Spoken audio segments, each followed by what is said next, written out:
Hello everyone, welcome back to Bios 3. So today in this video we are going to study about action potential. अगर आपने previous videos नहीं देखी हैं so I do suggest you to watch those videos क्योंकि इसके पहले के concepts मैंने उसी video में समझाए हैं. So without wasting our time जल्दी से video start करते हैं. चलिए तो स्टार्ट करते हैं हमारा topic that is the action potential. Just a second. Right. So action potential है क्या? सबसे पहले इसी के बारे में बात कर लेते हैं. सी, अभी तक इससे पहले हमने रेस्टिंग पोटेंशियल देख लिया था. अब आ जाओ एक्शन पोटेंशियल पे. अब देखो सबसे पहले टर्म में ही समझ जाओ.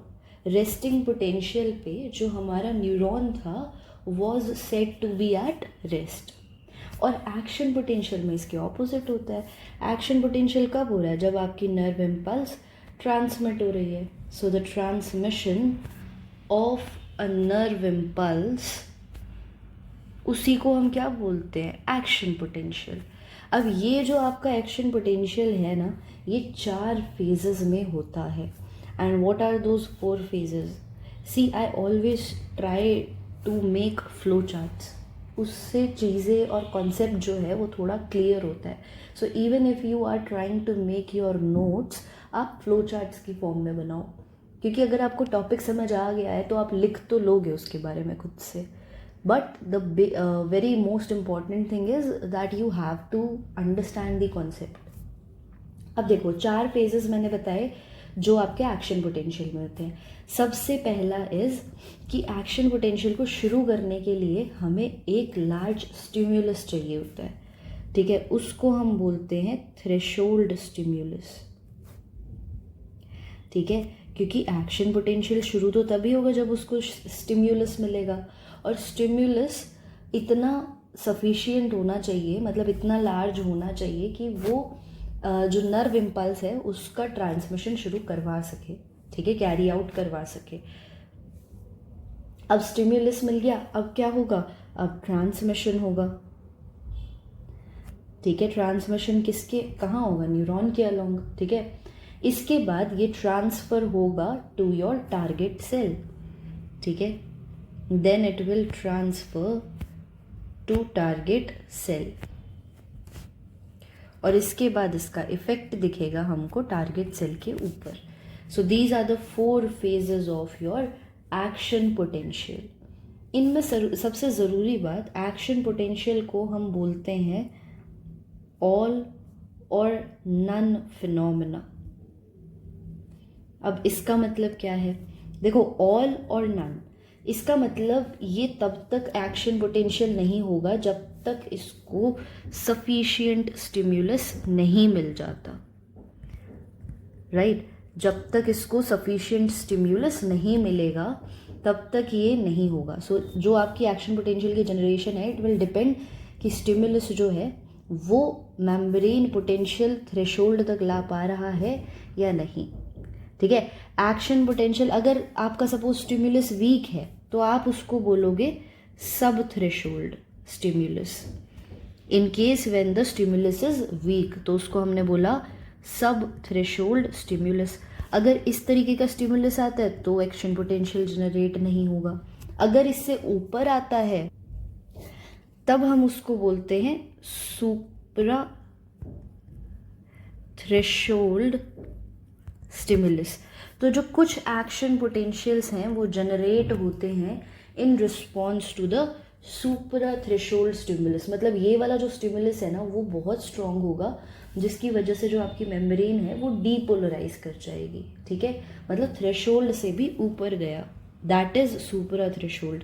और सफिशिएंट है तो आप उसको थ्रेशोल्ड बोल रहे हो, तब तो जनरेट हो ही रहा है action potential. So in the case of सब थ्रेशोल्ड स्टिम्युलस, जब वो इतना स्ट्रॉन्ग नहीं है कि जनरेशन करवा पाए, तब आपका एक्शन पोटेंशियल नहीं जनरेट होगा. सो दिस इज ऑल और नन फिनोमेना. समझ आया? अब एक बार अगर इसको स्टिम्युलस मिल गया, ठीक है, इनफ स्टिम्युलस मिल गया, सो वंस दे स्टार्ट वो फिर नहीं रुकते.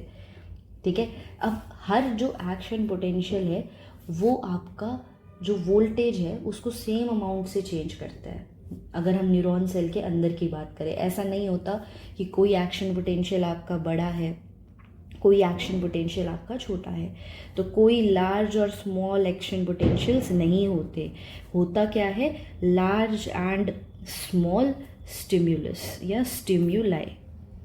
ठीक है, so action potential this is all और नन। या तो नहीं होगा अगर स्टिमुलस नहीं मिला, और हो गया तो वो अच्छे से होगा, प्रॉपर होगा, रुकेगा नहीं फिर। ठीक है, तो वो लार्ज और स्मॉल एक्शन पोटेंशियल नहीं होता, ये बात याद रखना।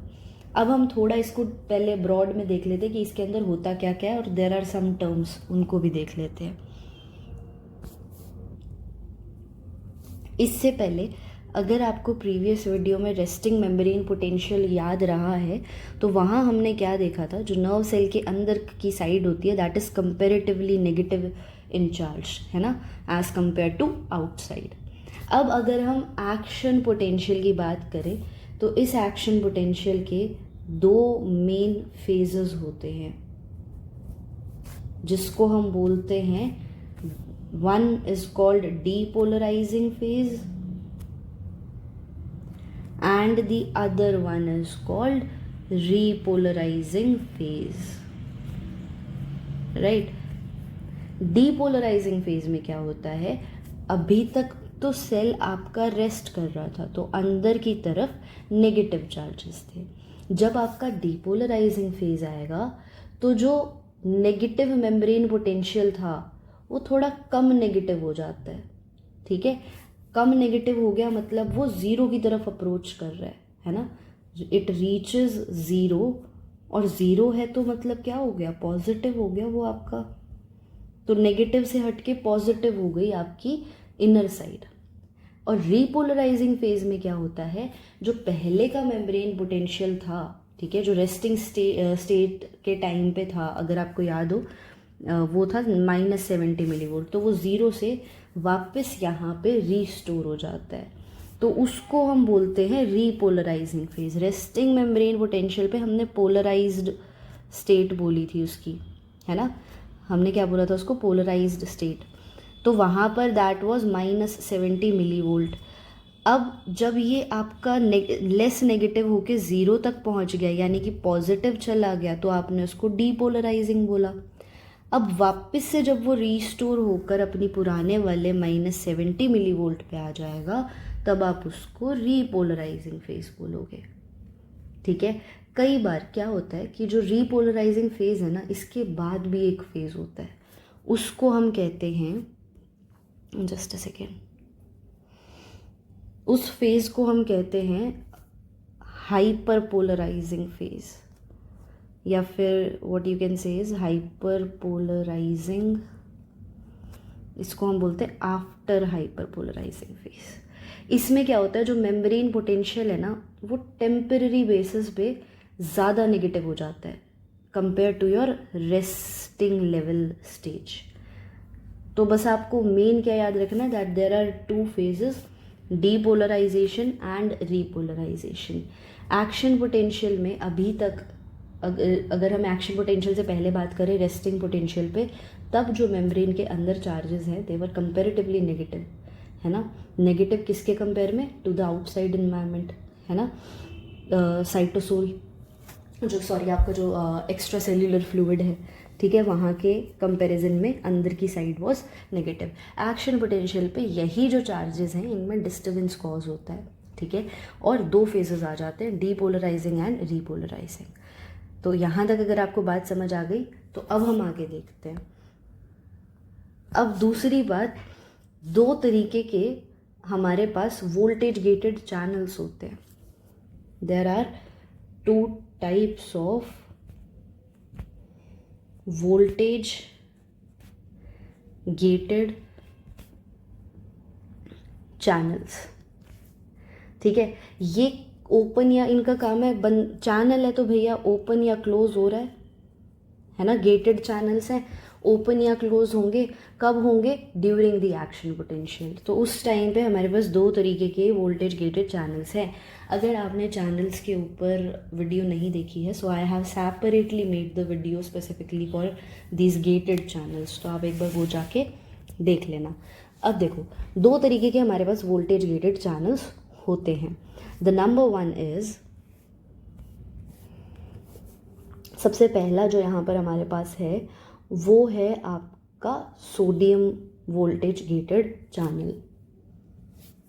What it is? Voltage gated sodium channels, ठीक है। और जो दूसरा है आपका वो है वोल्टेज गेटेड पोटाशियम चैनल्स।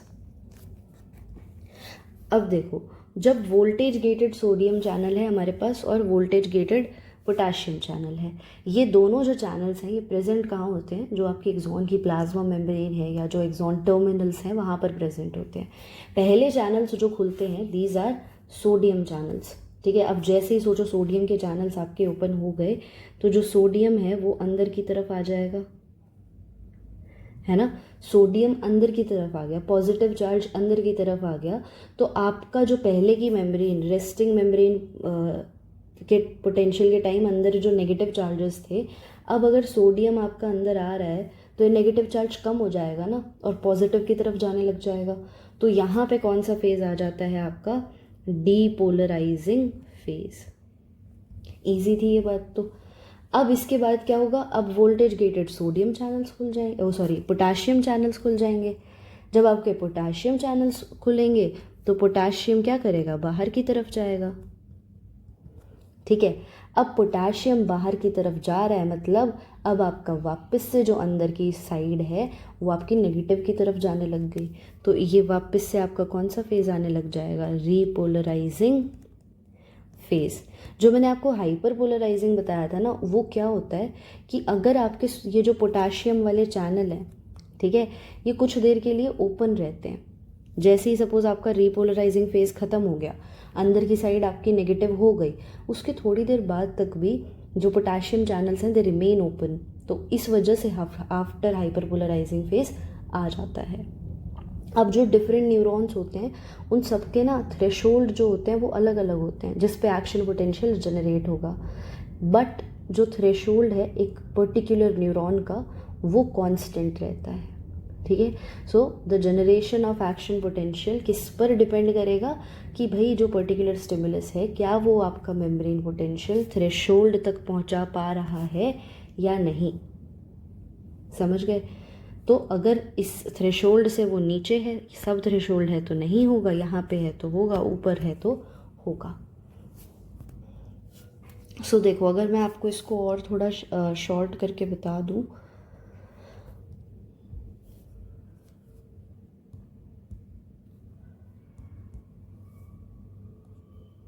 देखो जस्ट अ सेकेंड। अब सबसे पहले हमने रेस्टिंग मेम्ब्रेन पोटेंशियल जब पढ़ा था, जस्ट अ सेकेंड, इसको थोड़ा प्रेजेंटेबल बनाते हैं। जब हमने रेस्टिंग मेम्ब्रेन पोटेंशियल पढ़ा था, ठीक है, वहाँ पर हमने देखे थे आपके सोडियम पोटाशियम चैनल्स और एक पंप देखा था, सोडियम पोटाशियम पंप, ठीक है। अगर उस स्टेज की बात करें तो जो पोटाशियम है वो बाहर डिफ्यूज़ कर रहा था rapidly as compare to sodium ions, और पंप की एक्टिविटी क्या थी? पंप की एक्टिविटी चल रही थी कि वो 3 सोडियम को बाहर भेजेगा आयंस को और 2 पोटाशियम अंदर भेजेगा। नेट रिजल्ट क्या हो रहा था कि हमारी जो इंटरनल साइड है वो नेगेटिव स्टे कर रही थी comparative to your outer side, ठीक है। इसके बाद जब सोडियम आपका वापस से अंदर आने लगता है, ठीक है, तो अंदर की साइड अब पॉजिटिव जाने लग गई, तो ये हो गया आपका डीपोलराइजेशन फेज। इसके बाद वापस से अब सोडियम वाले वोल्टेज गेटेड चैनल्स क्लोज हो गए, पोटाशियम वाले ओपन हो गए, तो पोटाशियम आपका बाहर जाने लग जाएगा। तो जो अंदर हमारी ये पॉजिटिव चार्जेस एक्यूमुलेट हो रहे थे अब वो बाहर जा रहे हैं आपके, ठीक है। तो जो पॉजिटिव साइड है वो वापस से आपकी नेगेटिव चार्ज की तरफ शिफ्ट करने लग जाएगी। जो पॉजिटिव चार्जेस हुए अभी accumulate inside the interior of your neuron, अब वो नेगेटिव की तरफ शिफ्ट होने लग जाएंगे, ठीक है। सो यहाँ पर ये जो फेज़ आ जाएगा आपका, ये आ जाएगा रीपोलराइजेशन। ठीक है। अब अगर पोटेशियम आयन चैनल थोड़ी देर के लिए खुले रह गए तो जो मेम्ब्रेन पोटेंशियल है वो ज़्यादा नेगेटिव होकर कहाँ तक आ जाता है, -70 millivolt. Sometime that is called hyperpolarisation. ठीक है। अब इसके बाद एक ग्राफ है विच यू शुड नो।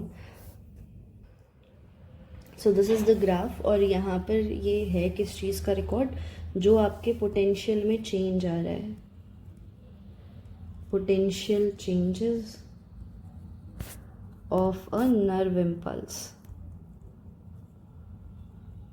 अब इसके अंदर देखो, या on the x axis, on the Y axis हमारे पास क्या है, membrane potential in millivolts. Membrane potential को मिलीवोल्ट्स में मेजर किया जाता है ना, ठीक है। और on the x axis we have time in milliseconds, right. तो मिली सेकेंड में we are watching the time, recording the time. अब यहाँ पर अगर आप देखो तो -70 पे कोई भी नर्व इम्पल्स कंडक्ट नहीं हो रही है। सो this is the resting membrane potential, जिसको हम पोलराइज्ड स्टेट भी बोलते हैं, ठीक है। और उसका कितना होता है वोल्टेज, -70 मिलीवोल्ट। अब जब इसको स्टिमुलस मिलेगा, जब इसको थ्रेशोल्ड मिल गया यहाँ पे कोई, तो ये नर्व इम्पल्स और आपका जो पोटेंशियल है, मेम्ब्रेन पोटेंशियल की अगर हम बात करें, तो वो -70 से पॉजिटिव की तरफ जाने लग जाएगा, 0 की तरफ जाने लग जाएगा। उसके बाद यहाँ तक तो आपके सोडियम चैनल्स जो थे वो ओपन थे। Now as soon as sodium channel closes और आपके पोटाशियम चैनल्स ओपन हो जाते हैं, तो चार्ज का रिवर्स हो जाएगा। तो हम इसको बोल देते हैं reversal of polarisation. Reversal of polarisation, वापस से वही हो रहा है आपकी। तो यहाँ पर रीपोलराइजेशन स्टेज आ जाएगी, जहाँ पर पोटाशियम आयंस बाहर जा रहे हैं, जिसकी वजह से आपका जो वापस से हम पोलराइज्ड स्टेट के ऊपर आ रहे हैं। अगर वो थोड़े और टाइम के लिए ओपन रह जाते हैं तो जो अंदर की साइड है वो -70 से भी थोड़ी ज़्यादा नेगेटिव चली जाएगी, and that is called hyperpolarisation. इतनी बात आपको, आई होप ये वाला कॉन्सेप्ट आपको समझ आ गया होगा। सो आई ट्राइड माई बेस्ट कि आपको action potential, resting membrane potential और ये दोनों फेजेस क्या हैं, डीपोलराइजिंग रीपोलराइजिंग, ये मैं आपको अच्छे से समझा पाऊँ। Even after this if you come up with any doubt, मैं हमेशा बोलती हूँ कि आप उसको कमेंट सेक्शन में मेंशन करो without any hesitation, right. So will meet you after short time. तब तक के लिए keep revising the concepts and keep learning. Bye bye, take care.